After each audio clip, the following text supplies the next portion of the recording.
हरिओम। 53तमोऽध्यायः। देवताओं और असुरों का द्वंद्व युद्ध, भीषण उत्पात, ब्रह्मा जी तथा सनकादि योगेश्वरों का युद्ध देखने के लिए आगमन। वैशंपायन जी कहते हैं, जन्मेजय, तदनंतर देवताओं और असुरों का युद्ध आरंभ हुआ। देवताओं और दैत्यों से व्याप्त होने के कारण उसकी अद्भुत शोभा हो रही थी। जैसे प्रलय काल में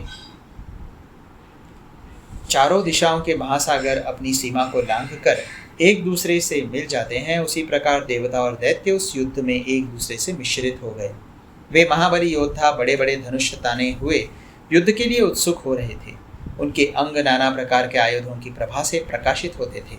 उनकी भुजाएं हाथियों की सूंड के समान मोटी थी। उन पर विजय पाना बहुत ही कठिन था और उनका सिंहनाद मेघों की गंभीर गर्जना के समान जान पड़ता था।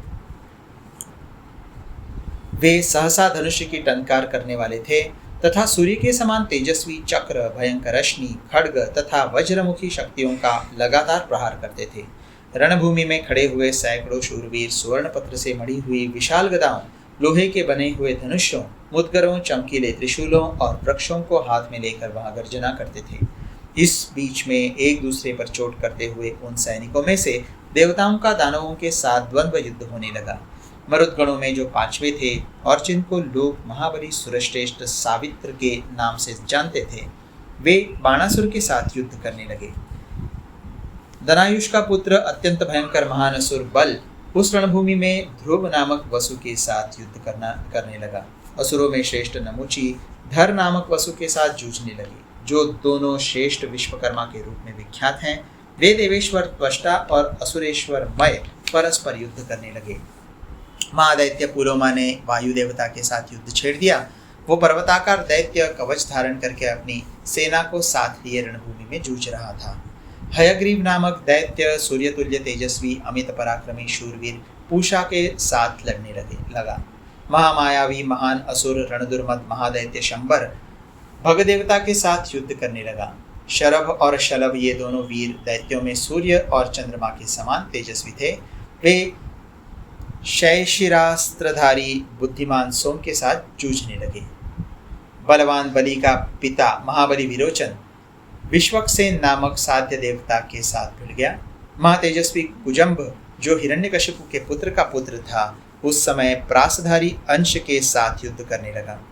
तेजस्वी मुख वाला विकृतांग दैत्य असिलोमा पर्वत खंड रूपी आयुध लेकर उस समय बलवान मारुत के साथ संग्राम करने लगा। दनायुष का पुत्र महान असुर वृत्र युद्धस्थल में देव वैद्य अश्विनी कुमारों के साथ जूझने लगा। हाथ में चक्र लिए हुए एक चक्र नामक दुर्जय दैत्य ने दैत्यों के शत्रु साध्य देव के साथ युद्ध किया। वृत्रासुर के भाई मधु के समान पिंगल नेत्र वाले पराक्रमी महान असुर बल ने मृगव्याध नामक रुद्र के साथ युद्ध किया।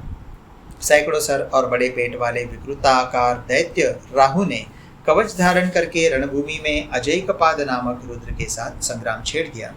वर्षा काल के मेघ की भांति काले रंग वाले दानव शिरोमणि केशी ने युद्धस्थल में धनेश्वर भीम के साथ युद्ध ठाना।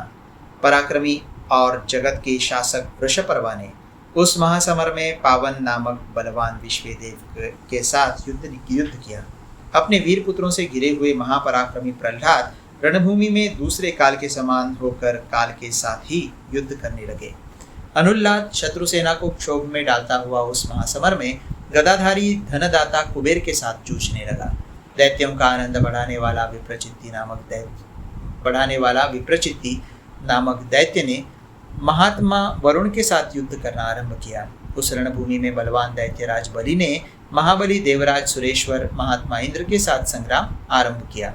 शेष देवता और दैत्य युद्ध स्थल में जोर जोर से सिंहनाद करते हुए प्रास, खड्ग, बाण और शक्तियों द्वारा एक दूसरे को चोट पहुंचाने लगे। उस समय ऐसे बड़े बड़े उत्पात दिखाई देने लगे जिन्हें प्रलय काल में प्रकट होने योग्य बताया गया है। प्रवाह आदि जो 7 प्रकार के वायु हैं, वे क्षुब्ध हो उठे।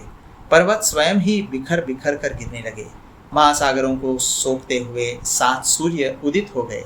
प्रचंड वायु ने इस पृथ्वी को इस प्रकार विदीर्ण कर दिया जैसे इसे मथ डाला हो। आकाश में बड़े बड़े मेघों की घटा गिराई। उसका मध्य भाग इंद्रधनुष्य से अंकित हो गया। समस्त प्राणी आर्तनाद करने लगे और संपूर्ण दिशाओं में अंधकार छा गया। काल की प्रेरणा से देवताओं की घोर पराजय दिखाई देने लगी। जैसा प्रलय काल में होता है वैसा ही भयंकर उत्पात प्रकट होने लगा। न तो अंतरिक्ष, न दिशाएं, न भूमि और न सूर्य ही दिखाई देते थे। सब पर धूल का जाल सा बिछ गया था। धूमयुक्त भयंकर वायु चलने लगी और सारी दिशाएं अंधकार से आच्छन्न हो गईं। ये तथा और भी बहुत से देवनिर्मित बड़े बड़े उत्पात पृथ्वी और आकाश में सब ओर दिखाई देने लगे। भीषण देवताओं और दैत्यों का वो युद्ध देखने में बड़ा भयंकर था। लोकगुरु ब्रह्मा जी ने समस्त देवताओं के साथ उस युद्ध को देखा। 6 अंगों सहित चारों वेदों तथा चारों विद्याओं से घिरे हुए सनातन पद्मयोनि ब्रह्मा जी को सिद्ध और महर्षि गण सब ओर से घेर कर खड़े थे। नाना प्रकार के सहस्त्रों मणिमय खंभों से विचित्र शोभा पाने वाले तथा सहस्त्रों भूत गणों से जुते हुए तेजस्वी विमान पर आरूढ़ हो स्वयंभू ब्रह्मा जी अपने श्रेष्ठ शरीर से देदीप्यमान दिखाई दे रहे थे। उनका विमान तपाए हुए स्वर्ण द्वारा निर्मित विभिन्न चित्र मूर्तियों से सुशोभित था। उसमें सहस्त्रों भेरियों का आनंदमय शब्द गूंजता रहता था। नक्षत्रों तथा सूर्य की तेजोमयी मूर्तियों के कारण वो किरणों की प्रभा से परिपूर्ण था और वैदुर्य मणि तथा चंद्रकांत एवं सूर्यकांत मणियों से अथवा सूर्य एवं चंद्रमा की मूर्तियों से उस विमान का प्रत्येक अंग विभूषित था। उस समय विमान पर बैठे हुए वरदायक देवता ब्रह्मा जी की उन्हीं के पुत्र पुलह, पुलस्त्य, मरीचि, भृगु तथा अंगिरा ऋषि ऋग्वेद एवं सामवेद के मंत्रों द्वारा सम्यक रूप से स्तुति करते हुए उनकी सेवा में तत्पर थे। उन लोकगुरु महानुभाव भुवनेश्वरेश्वर देवता स्वयंभू ब्रह्मा जी की सेवा में अग्नि, सांग, वेद, यज्ञ देवता तथा अन्यान्य भूत मतलब प्राणी भी संलग्न थे। महर्षियों के समुदाय, वैश्वानरगण, अग्नि से जिनकी उत्पत्ति हुई है वे ऋषि तथा देवताओं के समस्त पुरोहित, ये संपूर्ण देवताओं और असुरों के उस युद्ध को देखने के लिए उत्सुक हो वहां उपस्थित हुए। 6 योगेश्वर सनक, सनंदन, सनातन, सनत कुमार, कपिल और जैगिशव्य जो सूर्य के समान तेजस्वी थे और सारे अंगों में उत्तमोत्तम आभूषणों से विभूषित भी थे, अदृश्य भाव से आकाश में खड़े हो उस युद्ध का दृश्य देख रहे थे। भगवान नारायण, नर तथा कतिपय देवता भी अदृश्य भाव से उस युद्ध का अवलोकन करते थे। शरत काल के नवोदित चंद्रमा के समान ब्रह्मा जी 4 वेदों को धारण करने वाले अपने चारों मुखों से जो पूर्ण चंद्रमा के समान परम मनोहर कांति से युक्त थे, संपूर्ण दिशाओं को अंधकार रहित कर रहे थे। इस प्रकार श्री महाभारत के खिलभाग हरिवंश के अंतर्गत भविष्य पर्व में देवताओं और असुरों के युद्ध में सनकादि का आगमन नामक 53वां अध्याय पूरा हुआ।